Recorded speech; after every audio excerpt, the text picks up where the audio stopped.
नमः शिवाय। जीवन में सुख और दुख का आना रास्ते की ढलाई और चढ़ाई के समान होता है।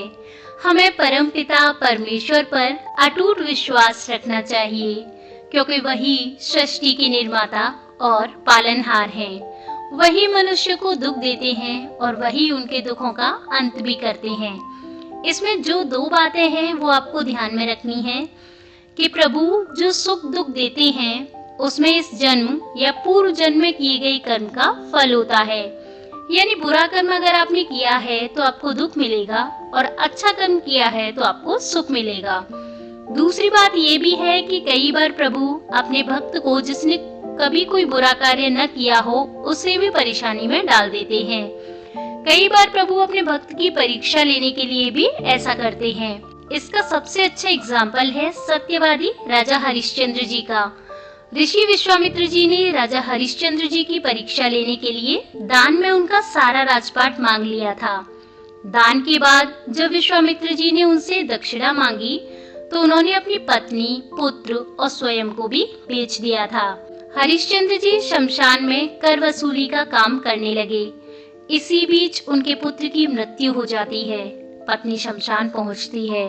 पत्नी और पुत्र को पहचानने के बाद भी धर्म का पालन करते हुए हरिश्चंद्र जी ने पत्नी से कर चुकाने की मांग की।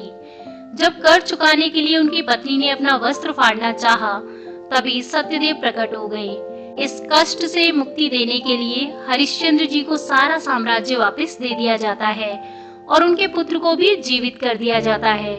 यह सब प्रभु ने हरिश्चंद्र जी की परीक्षा लेने के लिए किया, जिसमें वह पास हो गए। कबीरदास जी का दोहा, दुख में सुमिरन सब करें, सुख में करे न कोई। जो सुख में सुमिरन करे तो दुख काहे को होए, बड़ा सार्थक है। यानी सभी लोग विपदा की घड़ी में ही भगवान को याद करते हैं, लेकिन जब वह बुरी घड़ी टल जाती है तो फिर भगवान को भूल जाते हैं। कबीरदास जी कहते हैं कि यदि मनुष्य सुख के समय भी भगवान को न भूले, उनका सुमिरन करता रहे, तो भला दुख आएगा ही क्यों। इसे सिर्फ भक्त और भगवान तक ही सीमित न रखकर सामान्य दिनचर्या में अपनी जिम्मेदारियों से भी जोड़कर देखा जाना चाहिए।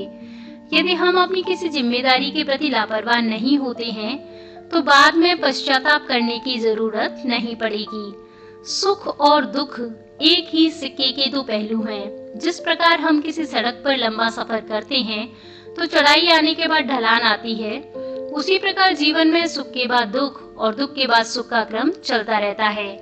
यदि जीवन में कष्ट नहीं होगा तो व्यक्ति को आनंद का एहसास ही नहीं होगा। जीवन में कोई भी चीज स्थायी नहीं है। कहा जाता है कि यदि अच्छा समय नहीं रहा तो खराब समय भी नहीं रहेगा। भगवत गीता के अनुसार मनुष्य का जीवन सतत प्रवाह और उनके लिए किए गए कार्यों पर चलता है।